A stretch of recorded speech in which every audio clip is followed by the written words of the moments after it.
go on with this. The hamster is running. The There you go, hamsters we're live. and we are live, ladies and gentlemen of the Irish Rugby Banter Group, both live here on YouTube on the Ruck This page. How the hell are you? Good morning, good afternoon, and good evening, and welcome to you one and all. Whether you're watching us live, on repeat, or on replay, wherever you're watching, we don't mind as long as you're watching. Oh, no, bad feedback there. Joining me this evening is the usual. Mike Reedy is joining us from Scotland. We are welcoming back John Peters, who is, I believe, in Amsterdam. We're welcoming back Peter Martin. And joining us, our guest this evening is Gareth Steenson. Now, folks, I looked up Gareth Steenson. I knew of him, obviously. And I was trying to compile some facts on him, and it ran to 2 pages. So I said, no, feck this. I can't be doing this because we'd be here all night talking about Gareth Steen's achievements. So I said, right, what we do? All right. So he's a proud Armagh man. He's played for the city of Armagh, Queen's University, Dungannon. Oh my God, Rotherham Titans, the Cornish Pirates, Gareth, I could go on. Then you went on and you had great success with Exeter. You did over 290 caps with Exeter. You got the Golden Boot Award. You won the Premiership. I mean, my God, Gareth, you're very welcome. How the hell are you? Well, first of all, thank you very much for that wonderful intro. You've definitely made me feel old after hearing all those sort of things. But yeah, I'm good. It's nice to be back home in the native country. We've been home now for 5 weeks. It has been interesting. I brought 2 young boys home with me with English accents, so they are getting a little bit of banter, as you'd expect. But yeah, we're fitting in well, and it's nice to be home. Good. I'm glad to hear you're doing well. I'm glad to hear your 2 boys are doing well as well. Are you clear? Are you glad to be home though, Gareth? Sorry? Are you glad to be home? Yeah, look, I've been away nigh on 18 years, I think it was, in total. Oh, wow. So basically most of my adult life now has been away. And my entire time of trying when I was away, initially when I first left, was to get home. And the opportunity never really came for me to get back. Suppose it wasn't until later on in my career, when I was probably about 33, whenever the first real opportunity came for me to go home. But at the time, it was the right thing for us to stay at Exeter as a family. And now the time just feels right after a few years of coaching to come back and get back into the way of life over here. And I was reading Gareth, and it's quite. I found this fascinating. Wikipedia, as always, that your Irish rugby career was kind of hampered by a Mr. Humphreys. Is that correct? Well, no, I wouldn't say it was hampered. He was just in the right. Well, you know, I mean, if you're both vying for the 10 position. Oh, look, at the time when I was coming through, I was Irish under 21s. David was probably, in the twilight of his career. And I kind of was hoping to get the opportunity to play. It's quite funny now because I ended up in the same position that David was in with Exeter Chiefs, because I was same age and I was getting offered another contract to stay on. So now when I've been on the other side, I totally understand why. But yeah, I suppose at the time I probably wasn't ready to make the step up, and obviously Humph was going really well. So he was my the guy I looked up to as a kid growing up. So it was kind of hard to try and knock him off his pedestal. So look, I've still got a great relationship with David now. So yeah, it's great to be able to get back in contact with him and stuff, and it's nice to be home. Now, come here to me. Before I have to ask you, Gareth, before we go into the topics, and I've asked Victor Costello this, I've asked Brent Pope this, I've asked Peter Dooley this, I've asked Jack Ainger this, I've asked a few of them this. You've only got one memory to put into your memory bank of rugby. What's it going to be? It was a drop goal I hit at Ravenhill. Well, it was Kingspan actually. Um, for extra Chiefs. In the 4 minutes to go in a Heineken Cup game, Oh, and I that's hit the it. one that is that. Go on. Sorry, go on. Go on. Go on. It's the one I hit. Hit a great drop goal, and I've never had as good a feeling in my life because I remember going back to Ulster and nobody knowing who Extra Chiefs was. Some people didn't even know I was still playing rugby, and there we were on a Saturday night because it was everything I ever always dreamt of, kicking a goal at well, what was Ravenhill. I didn't think I'd be doing it for another club, but to do it there in front of my friends and my family.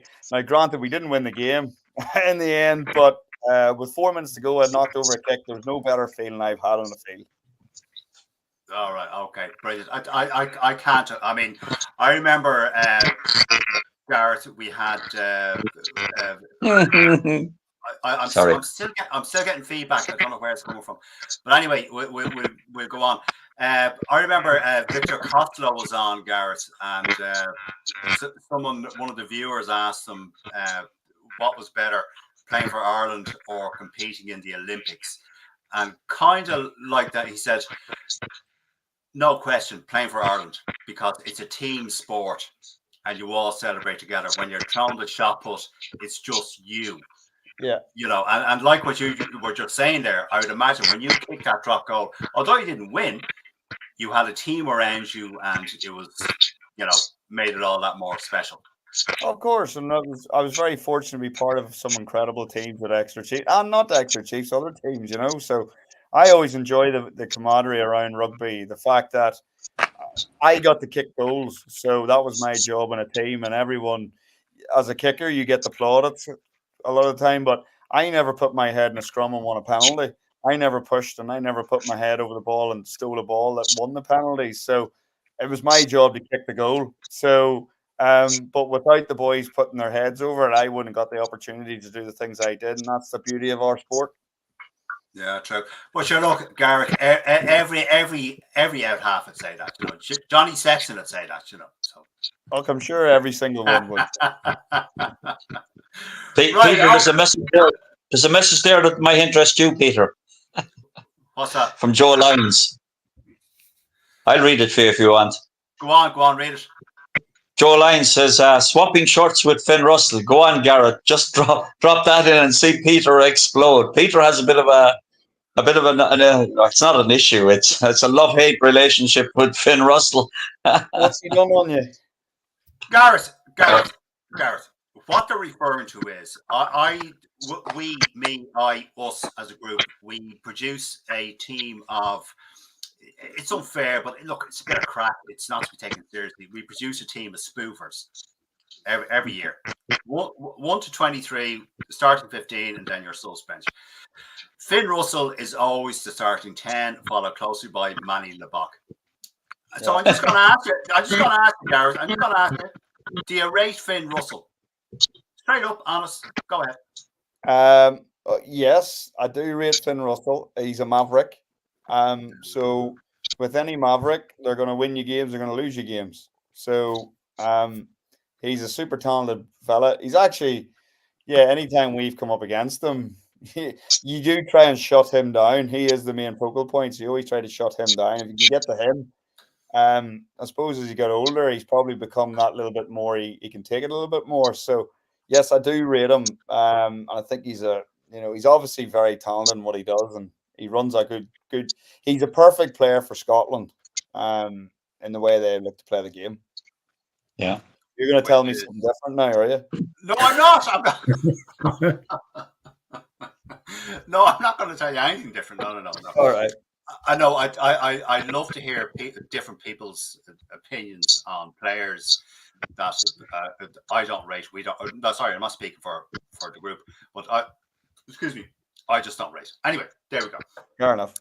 Right, off we go. Anyway, so Gareth, seeing as you're our guest, you saw the list of topics I sent you. The first thing I want to talk about is the Emerging Ireland Tour, Gareth.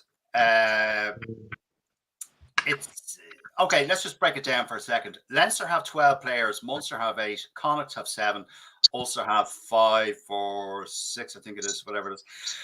Richie Murphy isn't a fan of the Emerging Ireland Tour because there's going to be players missing. Obviously, the first game is on the 2nd of October against the Pumas for the Emerging Ireland Tour.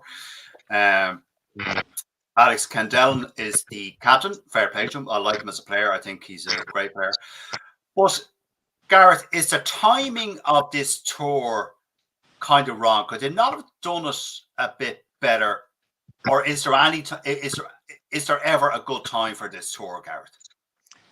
It's a difficult one, isn't it? I suppose right at the start of the season, I suppose guys have been off working hard in their provinces and establishing themselves. And as any club team, they want to have their best players available to them. Now, granted, this is an opportunity for a lot of young fellas to go off and put the green jersey on and go off and experience something different and play at an international level. So it will have benefits massively for those fellas. It'll also have benefits for the coaching staff to have a good look at potential options, build options, see how people react in an uncomfortable position, because playing 3 games in a matter of 10 days or whatever it may be is going to be difficult. But actually, you get, as a coaching group, you learn so much about them, which is a really, really positive thing. Now, I get it. I get frustrations in terms of what it means that you're taking players away from the playing for their clubs. But again, for the sake of a week here and there, and two, is there a good time for it? I suppose fitting it into the schedule is always difficult. Schedules tend to get crammed at the best of times. But I think if you ask any of those lads that are going on that trip, they're going to be super excited. They're going to love getting away, being in an Irish environment, and they can stick their hand up for a potential selection going forward. So there's plenty of positives across the board. To answer your question, is there a right time? I don't think it's an awfully bad time, really. It's at the start of the season, and it gives guys an opportunity to get themselves back into a green jersey, really. And also, Gareth, I'm actually looking forward to seeing Zach Ward.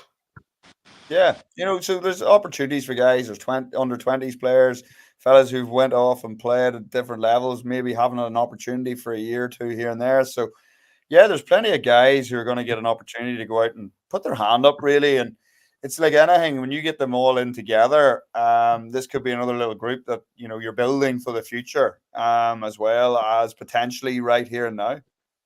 Yeah, okay, very good. Thanks, Gareth. John Peters, are you there? I am indeed, yeah. Oh, you are? Yeah. This Emerging Ireland Tour, as I asked Gareth, timing of it, could it have been better? What do you think? Is it? I know it's an opportunity for players to be put into Andy Farrell's focus, but I just think it could have been the timing of it could have been a bit better. What do you think, John? I think the opposite. I think it is good, because I think a lot of these players that are on the squad, I don't think they're going to see much game time for their provinces. I'm excited. There's a couple of players you mentioned about Zach Ward. I'm excited for players like Hugh Gavin and Jude Postlethwaite. The Ulster centre, because it's somewhere where we've got a bit of a sort of a shortage of good centres. And look, Henshaw and Ringrose are not going to get any younger. We need to find some new players. I am disappointed though that Sam Prendergast is going on this tour. I think Sam Prendergast should have been held back, and really he should have been. The focus should be on getting him to make him the number two out half at Leinster behind Frawley. Now, I mean, that's a subject for another day. But I think, look, to what Gareth is saying. So this is an opportunity for guys to put their hands up and put themselves in a little bit more in the shop window than they might do back at their provinces. Look, provincial coaches are always going to be unhappy about this, but at the end of the day, the way the Irish rugby is structured is it all leads to one thing, and that is the national side. And the provinces, they do obviously want to be successful, but if you're being selfish about it, sort of national side takes precedence over the provincial sides, unfortunately. So I think it worked well last year. I think it'll be good this year. I mean, there's just looking at the squad, there's a lot of really there's some seriously good players who maybe raise their hands up. I mean, I see the guy, what's his name, the Munster kid, Idogbu. There's another good player. So I think look at him and the sort of the Ulster second row. There's enough good players. O'Tiernick as well from Leinster, but as I say, the ones I'm really keen to see how they get on is Hugh Gavin and Jude Postlewaite there, so because I was a bit. I've seen the kid Postlewaite playing for Belfast Inns, and he looked good, and Hugh Gavin was good for under-20. So I think it'll be good. It'll good development for them. Okay, all right, Peter Martin. What are your thoughts on this, the Emerging Ireland tour? Well, I suppose yes. I suppose when you put it down on paper, you're looking at the comparison of benefits. I think really of a team, a squad of players, a certain pick of players who are being taken away from their club environment to go and work with arguably a higher quality group of coaches, and therefore a higher group, a higher quality group of players are going to be training and playing with. The flip side of it is that you'd have to question the opposition perhaps that they're going to come up against.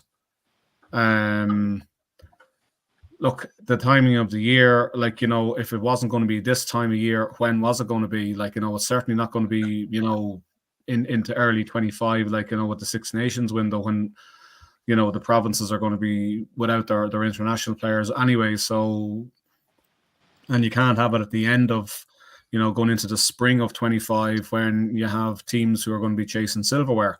So unfortunately, it is what it is. This is the time. It's going to have to happen if it is going to happen.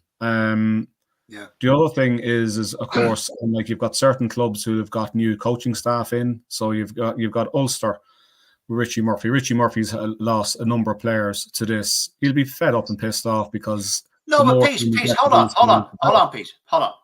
Ulster have 5 players on the squad, right? Izuchuku is probably the most prominent of them. Now, you've got to look at this. Now, Richie Murphy was given out about the timing of this. This is where the question came from. And Gareth, if you want to jump in or anyone else, Ulster have 5 players on it, with one or possibly 2 who might start on the team, and he was given out about the timing of it, saying that we're going to lose players. But you're what the fuck, Richie? You don't you're not losing 5 of your key players here. So what are you giving out about? I don't think that's the point, Peter. I think the point is it's you haven't heard so much maybe Leo Cullen given out. No, Leo Cullen hasn't after bringing in new coach or basically still getting used. Leo is the length of time he is with Ulster. You have Richie Murphy's only took over at Ulster at the end of towards the middle of last season. He still feels he needs the time with these players, hence he's given out. You could argue that perhaps the lads in Connacht are given out as well because there's been chopping and changes there. Just see there this evening that Wilkins now has taken up the cudgels of defence, and Scott Fardy's going to be more of a contact coach. So it's about, and perhaps Garrett obviously is the best steer on this. It's about messaging from different voices. The different voice coming in from different coaches is massive. So you get a group of players who've probably been pissed off, just to use the Connacht example, listening to Matt Fardy last season, didn't like him, didn't like the way his message was coming across. And look, we saw what happened with Connacht. They were shit. Call a spade a spade. The defence wasn't good. Okay. Pete Wilkins is coming in, and it could well be, that it'll suit certain players for Wilkins to be the main voice when it comes to defence. I don't know, but you can the complaints are justified. It's just my issue. My issue again would be basically the actual opposition they're going to play. If they're going to knock them, if the lads are going to go out, and Emerging Ireland are going to beat each team they play by 30 points. I would question it. Yeah, no. I appreciate your point, Pete. Yeah, no, I get that. Sorry, before I come back to you, Gareth, Mike Reedy, you said that the timing of this tour is not good. I did. I thought it would be more sensible to run it in conjunction with the Irish tour of South Africa in the summer. I mean, we were over there anyway. Our national team is over there, and why did we not take these young lads over there and have played because they're in midweek games? I do agree. I can see why Richie Murphy is annoyed, Why mainly though? because of Why the though, throughbut. Michael? So why Because he's should losing like Richie on two Murphy be annoyed? Saturdays. And in actual fact, there's only 2 weekends. They play on the 2nd, the 6th, and the 9th of October. So Yeah, like they're 2 weekends, 2 Saturdays, and a midweek game. So yeah.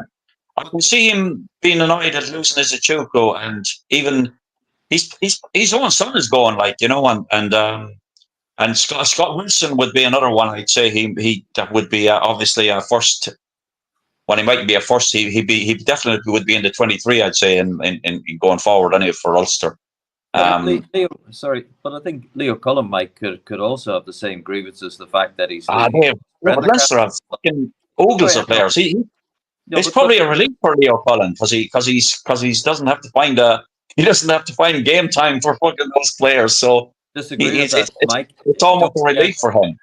don't Yeah, But forget, the okay, okay, majority of the interested. Leinster players, okay, hold on. are centrally contracted, right? So they only can play a certain number of games in a season. So he's losing Tommy O'Brien, Sam Prendergast, Rob Russell, and who's the other? Cormac Foley might be in there sort of as well. Yeah, And yeah. Osborne. They conceivably they would be playing a bit more game time in the early part of the season than what is potentially going to happen now. So he could be given out. I mean, if anybody wants to really give out, so Leo Cullen could say, "Well, look, I'm losing a lot of my backs because players have my squad." Yes, Leinster does have a very big squad. Nobody doubts that, but they're limited because a lot of them are centrally contracted players, so they only can play a certain amount of games in a season. So the likes Hmm. of the Tommy O'Briens, they play a lot more games, same as Rob Russell. So it swings and roundabouts. Look, but as I go back to what I said earlier, ultimately at the end of the day, the job of the provincial coaches is yes, you've got to do well with your provinces, but you are a feeder to the national squad. It's the pyramid. Top of the pyramid Yeah. is what we're aiming for. Yeah, yeah. Gareth, any last words on this before we move off? Yeah, look. There's going to be frustrations both sides. I know from being involved whenever we would lose players to national setups, it's a frustration. But where we would have lost players to Wales, Scotland, Italy. We're over here. You tend to only lose them to Ireland, so we were losing them to different unions all the time. But the way that probably we justified it at the time was how good was it that we were allowing almost allowing the players to go and play in a different environment and then come back with different ideas, and hopefully come back different players, better players, more confident players. And I think that if you ask any of those lads, now listen, there's always frustrations if you're losing players, but players get injured as well. So if players get injured, you lose players too.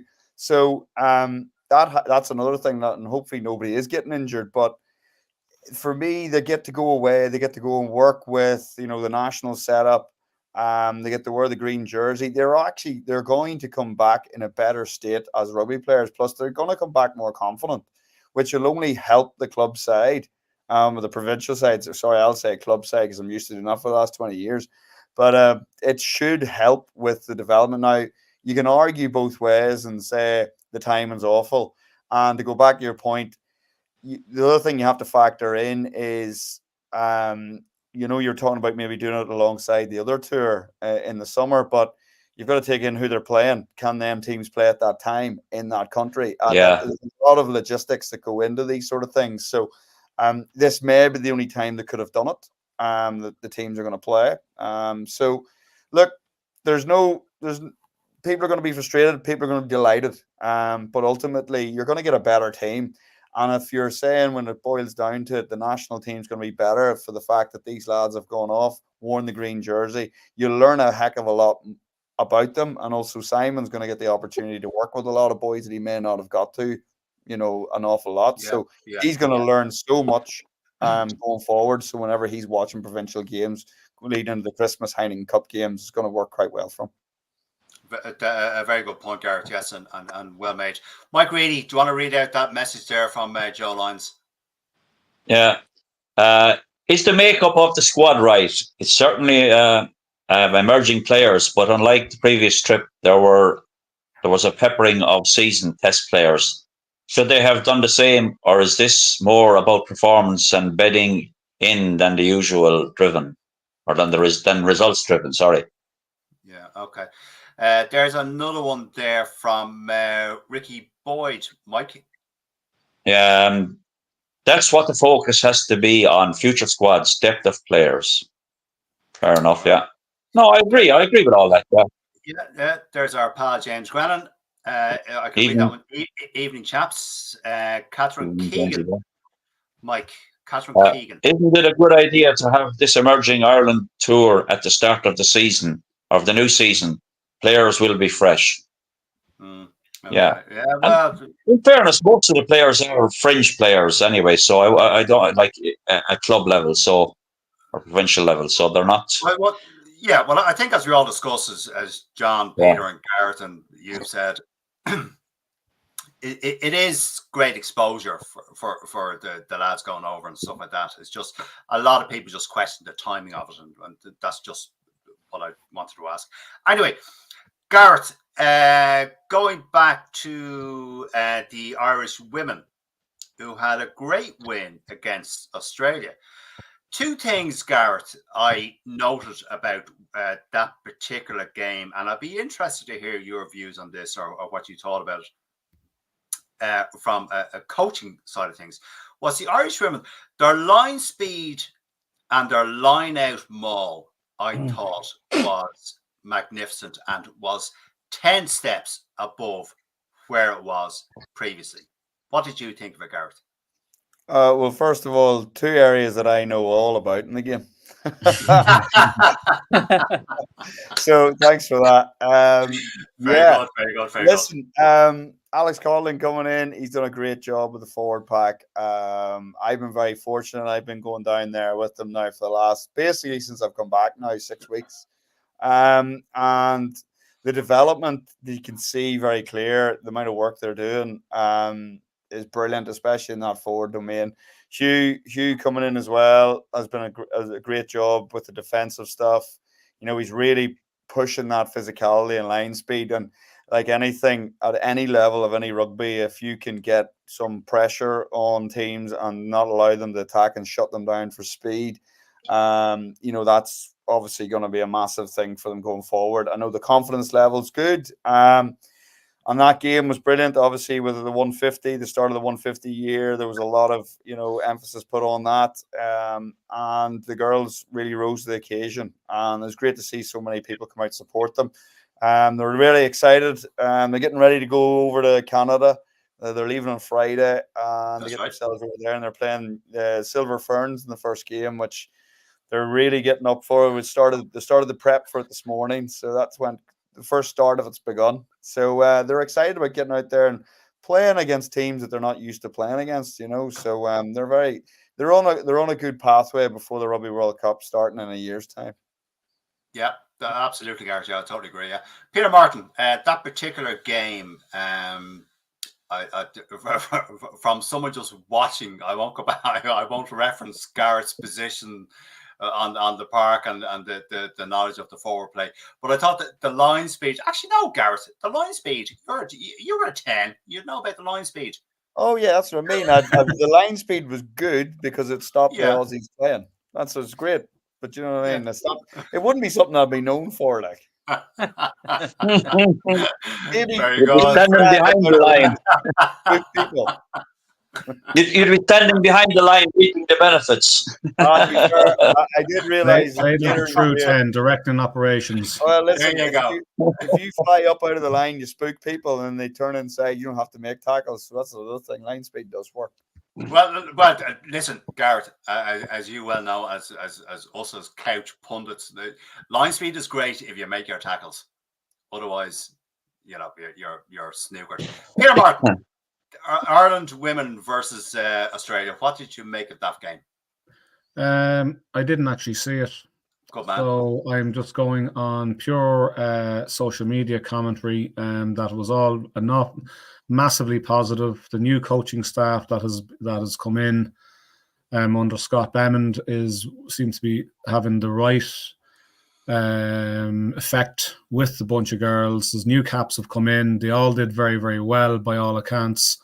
And look, confidence breeds confidence. Like, the win is a win. And that's it's a massive part of the game. You can have all the detail in coaching and what have you, but if you don't have confidence, you're not going to try anything. You're not going to take risk. And I think that's where the pinnacle of an awful lot of the rugby being played at the moment is that everybody's trying to get away from structure, play without structure, play an awful lot more heads up stuff.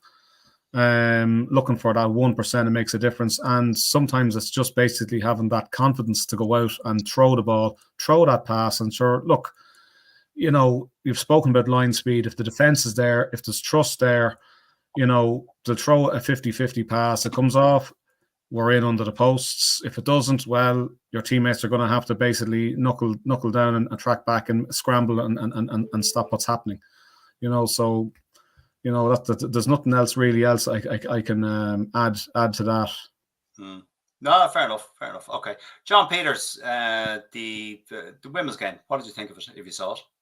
Well, I saw a bit of it, to be honest. I mean, what I would say, sort of what I saw. The great thing, first thing to say was that they looked as though they were enjoying themselves, and it was the first time to see an Irish women's team, sort of enjoying themselves for a number of years. I think that.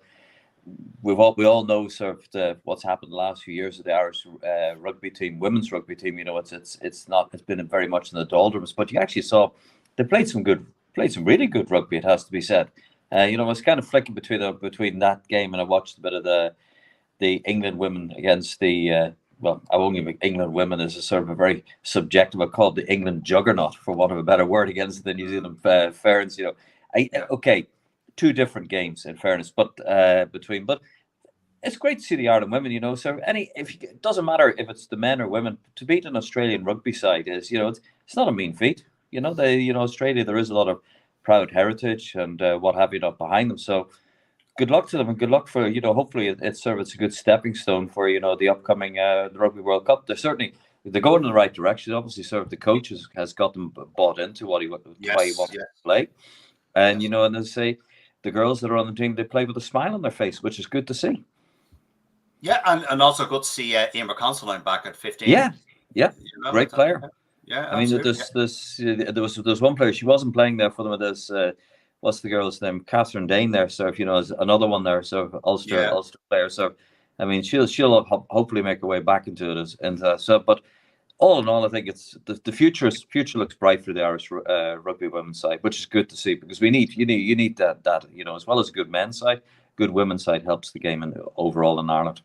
Well, yes. I think the way the women's game's going too, it's one of the biggest growing sports. Obviously, anything cricket, women's football, everything, so it's going in that direction. Gareth, will you calm down with the cricket? I'm only saying. Yeah, but it's sport in general for women is becoming, quite sought after. And like you said, if you've got a strong national setup, you're only going to grow the game as it goes. And I know from being involved with them, the excitement and all the things you're talking about, the enjoyment, they are, they're like sponges. They're wanting to learn as much and take as much information as they can, and they're desperate to get better.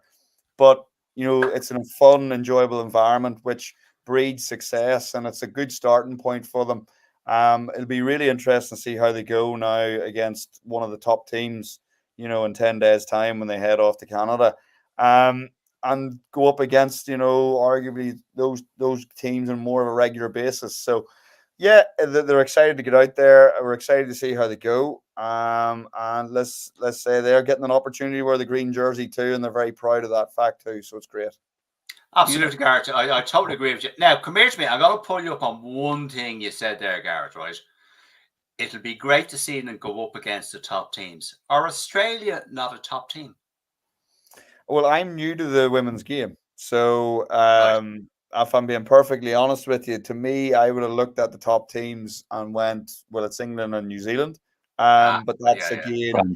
again not knowing the Australia are up there, but they're going into when they go, they're going to the top tier of the women's game. But I think there's 3 different other tournaments going on, and Ireland have qualified into that top one. So it's great that there's a lot of girls off playing in the English, domestic league as well. So there's loads of girls scattered all over the place in terms of getting good development. I know from being at Exeter Chiefs, whenever the ladies team came through there, that we had a few Irish girls playing there, and it's been a real strong point. We had a lot of Americans and Canadians. We had a couple of Kiwis there, not so many English roses, but they are quality players. So they're going to be coming up against some tough opposition whenever they head off to Canada. Yeah. Do you know what, Garrett? My apologies. I fall into the trap of assuming, because of the men's rugby, I fall into the trap of assuming the women's Australia team is a top tier team. Now I'm sure they are, but I think I don't want to be doing a disservice here by any stretch of the imagination. No. Seventh side is good. If you look at it, let's face it, they were a good side. I know we had at Chiefs, we had 3 of them whenever we were there. So they're top quality players too. There's no denying it, and it's still international rugby. So it's, you put the jersey on, they're going to come like any Australian team. They're going to be good, So, and they weren't. Let's face it, they were good at the weekend as well. It's just the Irish girls. They played some great stuff, which the boys have all talked about. And after reviewing it and watching it, we can't argue with any of the things they did. And they're going to be a heck of a lot better for the experience of playing that game, and they're going to be better whenever they turn up against the Silver Ferns in a couple of weeks time.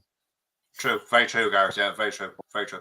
Mike Reedy, your last word on this Ireland v Australia.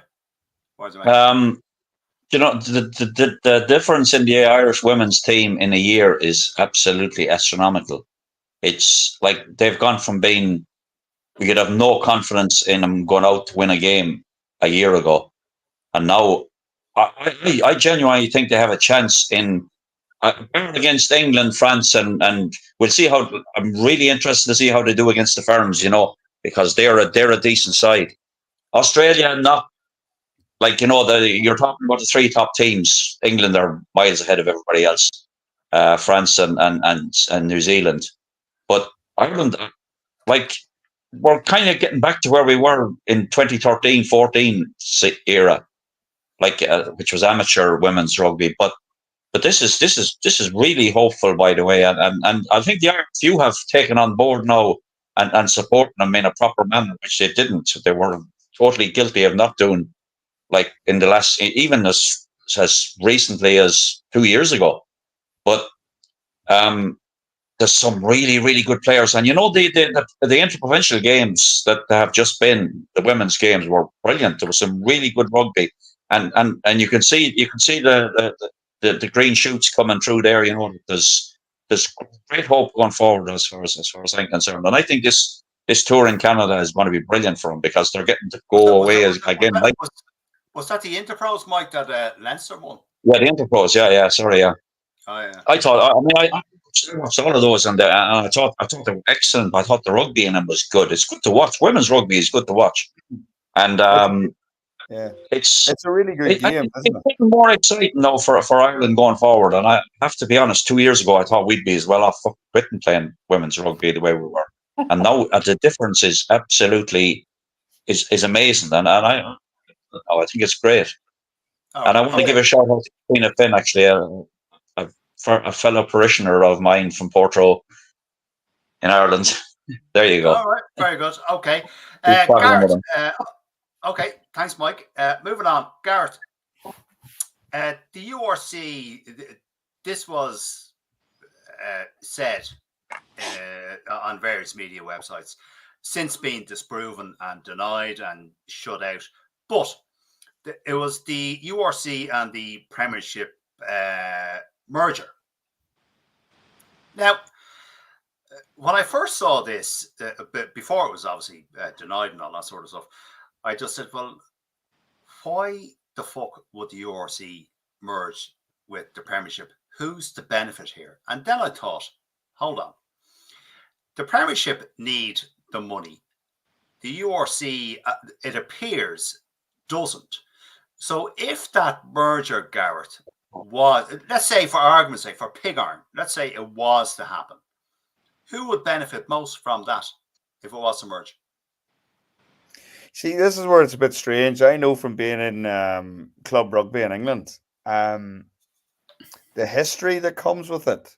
There's a lot of history involved with those clubs playing against, like when you play Leicester Tigers or playing, their local derbies against Northampton. Those games, the West Country games, ourselves playing. Well, I say ourselves, I mean Exeter Chiefs playing against Bristol. There's so much history in that.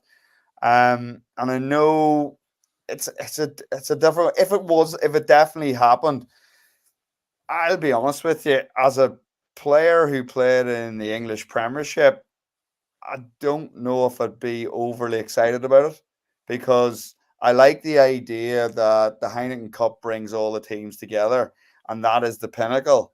So my excitement level of playing against Leinster away or Munster in Thomond Park in a big European game is quite high. I get excited about that. Whereas if I was playing against Munster in Thomond Park in a league game, I probably wouldn't have the same feeling towards it as a player. Now I'm not saying that. I'm not saying that that's right or wrong, because I remember we used to look at it and go, we're going to a French trip, we're going to play these big games, we're going off to play against Munster, Leinster, Ulster, and we used to talk about how important that was, the feeling, that the history that was coming against you. Those are big nights. If that became the norm as such, that was your league game. I don't know. I like the idea of the local derby thing, always have. And that those fixtures wouldn't become local derbies, if you know what I mean. The other thing that comes into fact too is you want to generate money in the game. So us having local derbies against Bristol and our up the road would generate full houses. Whereas if you're traveling all the time, how many times would our supporters get on the flight if you're asking them to travel every 2 weeks, 3 weeks, whatever it may be? So it's a difficult one, because I understand why you'd want to do it. I totally get it. Having the top teams playing against each other on a regular basis, TV, everything that goes with it. It's exciting. It's like when the Heineken Cup comes around, it's exciting. Again, yeah, I don't know the right answer to it, to be perfectly honest with you. No, that's fair enough. You mentioned the Heineken Cup, which I love, but some people, I was going to say a lot, but it's not a lot. Some people have said that it seems that the Heineken Cup has been devalued. And I think what they mean by it's being devalued is that it's not on Sky Sports anymore. It's not on, it's been reduced down to Premier Sports here. Anyway, I don't know what it is in the UK, probably the same. Do you think the Heineken Cup has been, so I call it the Heineken Cup, it's the Heineken Cup to me, but you know what I mean. Has that tournament been somewhat reduced in its stature as it was 5, 6, 7, 10 years ago? I think it has, Garrett. To be honest with you, I think it has. Yeah, I'll be honest. I think it has as well. The emphasis. Well, I put it another way. I know from being involved with English teams that the league is the big thing. The league is massive. Winning the Premiership is a massive thing. And I know that over in the provinces, and I know that that's the be all and end all, really, is the Heineken Cup. It's about winning that. That's the biggest thing. And I know that there was games where not us ourselves, but I know clubs would look at it and go, are we in this competition? We're probably going to struggle. But with a big game next week, we need to pick up 5 points in the Premiership. Exactly. Where you could end up sacrificing. So you end up not seeing the pinnacle of it, what it is. Now, I know when we first got into the Heineken Cup, because we were a brand new club into it, the excitement level of us going and playing, but again, for us, we worked so hard in the Premiership to get into the Heineken Cup. Like, we took 4 years to get into it, or whatever it may be, 3 years. So when we got there, we were going to sure as heck going to enjoy it.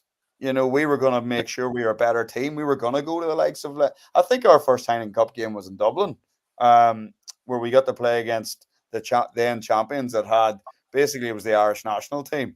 Well, that was one of the most buzzes we had. Now, we were going there with zero expectation, but we went fully gun loaded. We were fully going there to be a better team. And we ended up without those experiences. We ended up getting to win it, you know, in 2020, whatever it was then. So I do feel now there is some teams can not devalue it, but if you go over to sometimes the French might send over half a team because they're worried about other things. So it can have a bit of a feel where I always think if you've worked hard to be in that competition, you sure as heck give your best value of yourself every time you play. Yeah. And I think that's the way it should be treated, because it is the pinnacle. Would you throw out a second team in the Champions League? Of course you wouldn't. No. Well, I think though, at the same time, though, sort of Gareth, to your point, I mean, to what you're saying, I think that the way that the Heineken Cup is structured at the moment, I mean, I look at an example, Gloucester Rugby, you know, that what they did last season, basically they targeted, sort of said, look, we'll win. If we just win one game, you know, we should be in a chance to get the knockout. So, you know, okay, they sent a team over, you know, they did send out weekend teams, and the French teams do as well, tend to do it. But I think the Heineken Cup has perhaps become a little devalued because the wealthier teams are now starting, because, you know, whether we like it or not, and, you know, so I'm hoping it's going to be the same again. You know, maybe this season is going to be Leinster season. I'm hoping it will be Leinster season. But I would be surprised when we get to the last four in the Heineken Cup, assuming they don't meet each other. You'll have Toulouse there. You'll have Leinster there. You possibly will have La Rochelle there. And you might have Northampton Saints there. And unfortunately, we're starting to get that situation with the Heineken Cup where it's almost becoming like the Premier League, where it's the same teams every season qualify for the Champions Cup. And that might devalue the tournament a little bit going forward. That they have to find a better way to structure it, because it was a farce last season that I think it was 3 of the last 16 games or 4, I don't know. The teams playing against each other played against each other the previous 2 weeks there. So I think the Heineken Cup is still a great tournament, and, you know, I say devalued maybe a little bit, yes, but for me it's still the best club tournament in the world. And it's just that they have to change it around, and you know, I think on that Premiership in URC, whatever the deal was, the only people who was going to benefit was the money men, the CBC partners or the TV rights people. That's the only reason they want to look at it for TV, to make sure that keep clubs in business as much as them, because it hasn't worked well for them up to now, unfortunately. Look at Wasps going out of business and Worcester. I mean, this whole thing when we did the whole BT Sports thing, it was the greatest thing since sliced bread, and it didn't really work out that well, unfortunately. No, true. True, John. Yes, Peter Martin. The proposed merger that was denied, but as I've asked, who ultimately, if that was to go ahead, good idea, bad idea, who would it benefit the most? And a follow on, as I asked Gareth, the Heineken Cup hasn't been devalued. Yeah, well, I think I don't know what the proposed finances would have been, but like obviously, if you had more, whatever the pot was as things stand, that's going to be diminished because you've more teams going into it. So, you know, there's less of a cut to go around. So it would have to been whoever was going to back it. So CBC, and if there was a couple of private equity investors or whatever like that, they'd have to basically put a multiple of what's there. Or has been a multiple of what's been invested to date into it to make it worthwhile. And then you have, you know, as been pointed out, like there's massive logistic issues. Like, and this is something that the South Africans have been, in inverted commas, complaining about for some time. Like, you know, with the, you know, and to their credit, with the issues they've had between jumping on planes through various different time zones and splitting their squads, they've managed to make Peter, the South Africans complaining about something. My God, I didn't want to be the one to bring it up, but you're doing a good job there, Peter. But look, they remained exceptionally competitive, and have certainly brought such value to you know, and to the competition. And I think it's fair to say every team has like, you know, particularly their Irish provinces have benefited massively And like that's ultimately when it boils down to it, is the home unions are going to decide, well, is adding the English teams into this going to really benefit us? And the RFU basically came out and made their statement, and they've said no, it's not going to benefit, so they're not going to back it. And all the other, the other unions seem to basically effectively follow suit. Coming around to the whole the Heineken Challenge Cup, or the Investec Cup as it's known now, I agree 100% of what John Peters is saying. I would say, it was a better competition a number of years ago, but it has potential now to be a great competition if they'd only get the goddamn structure of it right. You've got such a wonderful pot of fantastic teams there, but they just can't seem to. They're playing around with the format so much that it has ruined it to an extent. Like Leinster played La Rochelle twice last season, and like they bet them, and it was a massive, fist pump moment for Leinster, because like obviously they were trying to banish the ghosts of the previous times they've played them in the Champions Cup final. Again, as what John mentioned, the rich clubs are going to be there and thereabouts. Like you've got Toulouse with the enormous budget of 45 million or thereabouts, and Leinster would arguably will have an even a more reduced budget. So basically, trying to get more out of less, money wise. So it's going to make for an interesting competition this year. One I'm obviously massively looking forward to. Okay, Mike Reedy, your thoughts on all this? Absolutely not for me anyway. I wouldn't be in favour. And I think it's going to be to benefit English clubs. They're struggling. They've struggled financially. 3 of them went under last season. The worry I would also have as regards English club rugby English rugby in general has a history of moving the goalposts when things don't suit them. That's why the format of the Heineken Cup has changed, because they weren't being successful.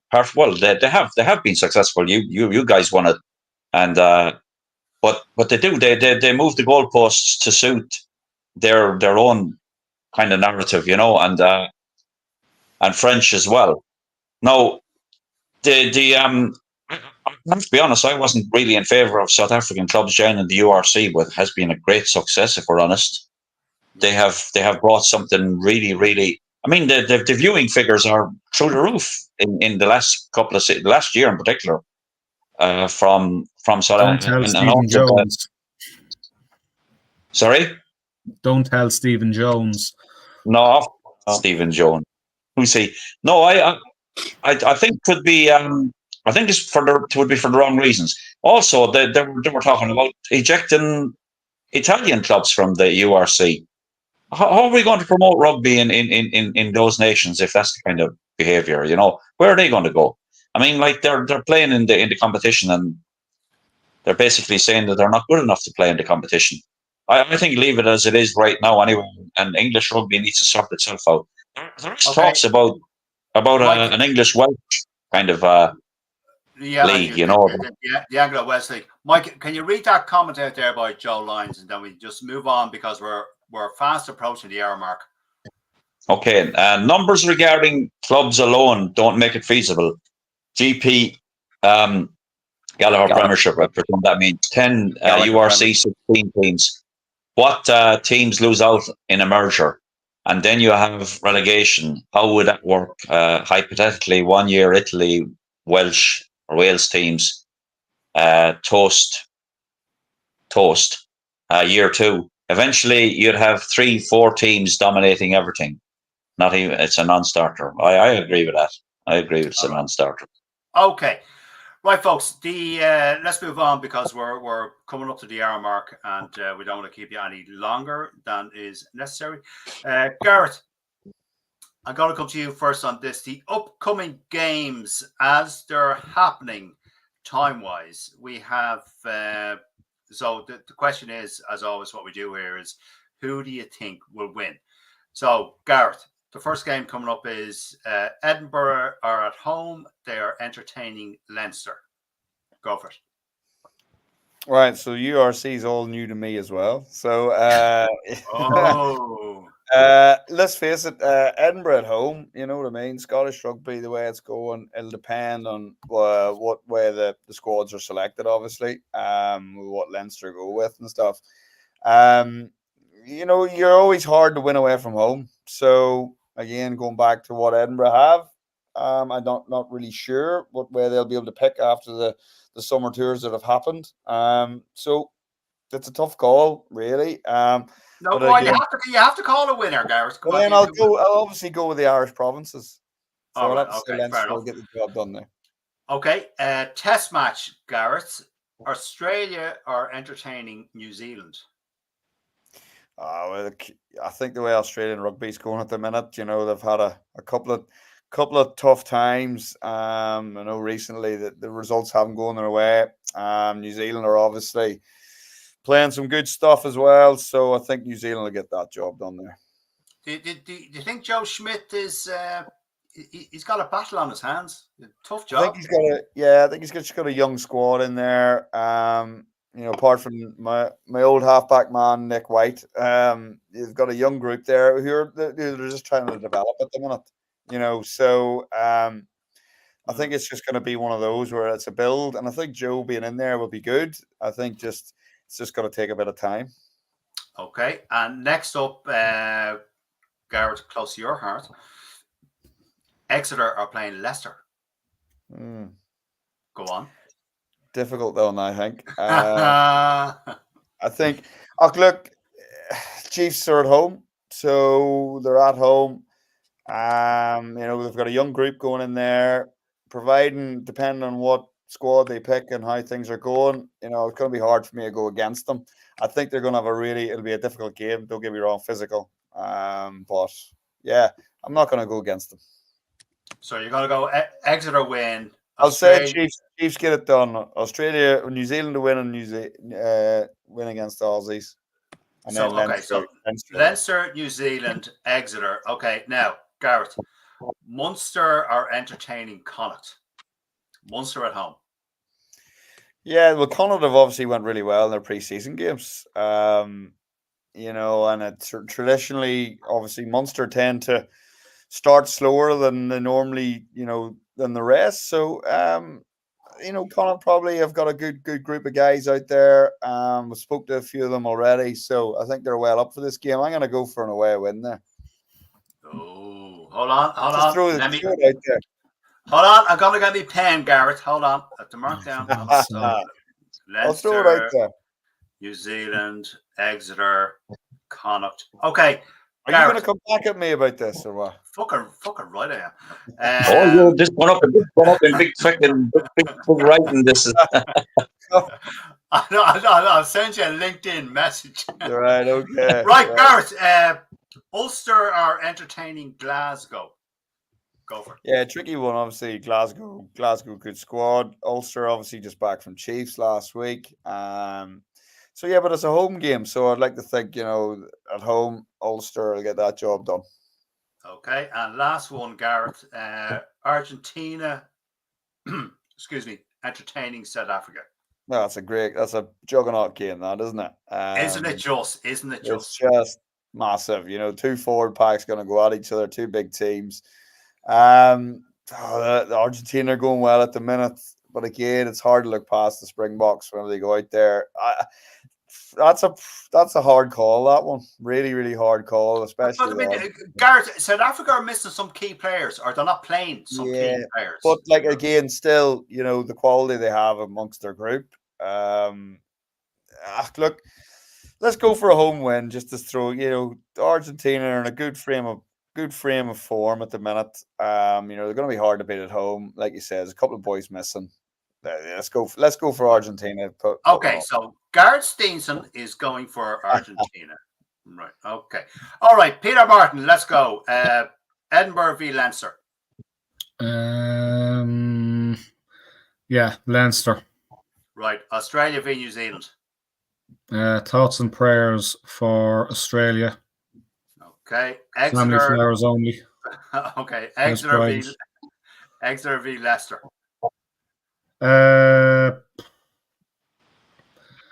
I suppose, look, again, like just following on what Gareth said, I think it's home advantage is, we always say, Gareth, on here, the home advantage is worth 5 points. So yeah, I'll go with, we'll go with home advantage for the Chiefs. Okay. Munster v Connacht. I would fancy Connacht to take Munster. Oh, right, okay, fair enough. James Grannon will love you for that. Ulster v Glasgow.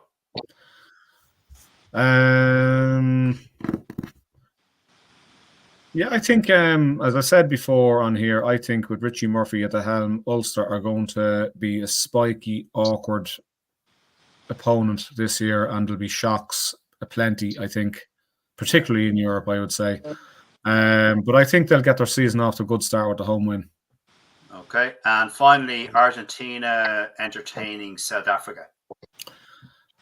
Yeah, that's going to be ding dong, but we don't know which Argentina team are going to turn up, I think, unfortunately. Even if Pablo Matera is snarling like an animal at the back of the scrum, I think the box will be doing everything to give Etzebeth, his equaling cap, and he'll be leading them out, and it'll be so yeah, the box will win it, I think. Okay, John Peters, over to you. Your predictions: Edinburgh entertaining Leinster. Who do you think is going to win that? Leinster by 10 at least. Oh, okay. Australia against New Zealand. Oh, New Zealand by 40. Oh wow. Okay. All right. Fair enough. Exeter. On the boundaries. Exeter entertaining Leicester. John. Exeter to win by 7. Right. Munster at home to Connacht. Connacht by 3. Wow. Okay. Ulster against Glasgow. Ulster by 12. Just think Ulster, the feel-good factor from last season is going to carry through. That they played well at tail end of Richie Murphy. I think they're going to take it through into this season. Okay. And the last one that no one can seem to definitively call, and there has been some attempts, Argentina versus South Africa. South Africa by 15. South Africa by 15. That team they've got out, I've seen the team they've got out there. They've still got Fassi, Arense, Creel, Am, Pimpy, Pollard, Reineck, Visa, Van Staten. They've still got Malcolm Marks and Etche. That's a shit hot team, even with all the changes. Yeah, but whether we like it or not, South Africa, as much as it kills me to say it, South Africa are the best rugby playing side at the moment, and they could put two teams out. It doesn't matter.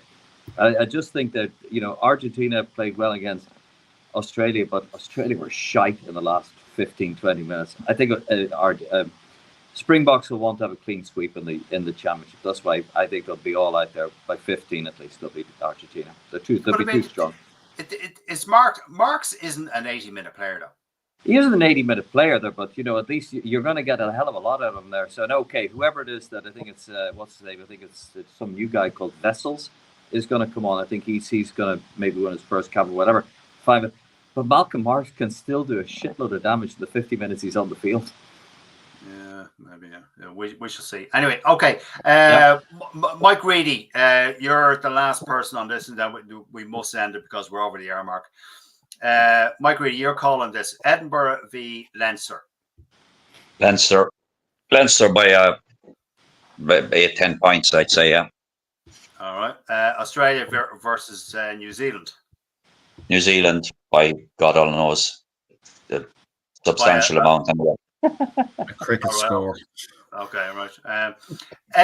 Exeter v Leicester. I'm going to be honest with you, I haven't got a fucking clue. I'm not going to pretend I know. I'll go with the lads. I'll go with the lads on this one. They're the experts on. I mean, Garrett's an expert on Exeter, so we'll go with that. Exeter, all right, okay. Munster, your team, Mike. Munster are entertaining Connacht at home. Gee, you're all going with Connacht. I'm going with Munster in this. This is Thomond Park, by the way, first game of the season. Yeah, I watched Munster play Loughborough last week, and they played very, very. They played all right. They got beat, but they played well. Okay. I think Munster will win that. Okay, grand job. I don't. That's okay. It's your opinion. But you'll all be having egg in your face, by the way, after the weekend. That's all I'm saying. Is that threat or promise, Mike? Look, you know me. I'm good at these predictions, by the way. I'll give you okay, so Ulster v Glasgow, Mike. Jeez, lads, Glasgow are the defending URC champions. You know, they just went away and won last game out, so you have to give them respect. But I really hope Ulster fucking turn them over. I live in Glasgow, but fuck Glasgow. They're not higher. You live in Glasgow, and imagine you going to a pub in Glasgow watching this and cheering for fucking be shouting for Ulster, no question about it. I've never been to a game in Ulster, but it doesn't fucking matter. I'm still an Irishman, so okay, 100%. Okay, your last one, Mike.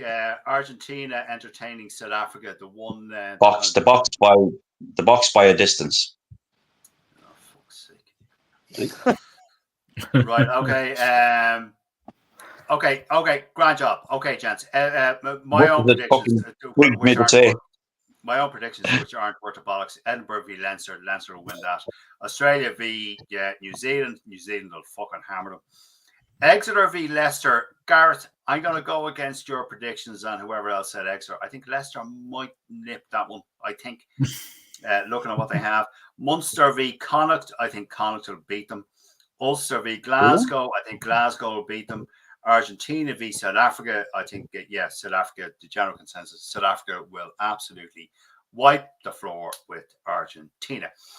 Gentlemen, that is all we have time for. We're going way over time. My thanks to Mike Reedy. My thanks to John Peters. My thanks to Peter Martin. And my special thanks is to Gareth Steenson. Gareth, thank you so much for your time. You've been very generous, and it's been great having you on. You're a gentleman, and thank you. Thanks for having me, guys. Nice to see you all. Thanks, man. Yeah, it's been great. Thanks for coming on, Gareth. And good to see you again, John Peters, as well. All the best, guys. Have a good week. And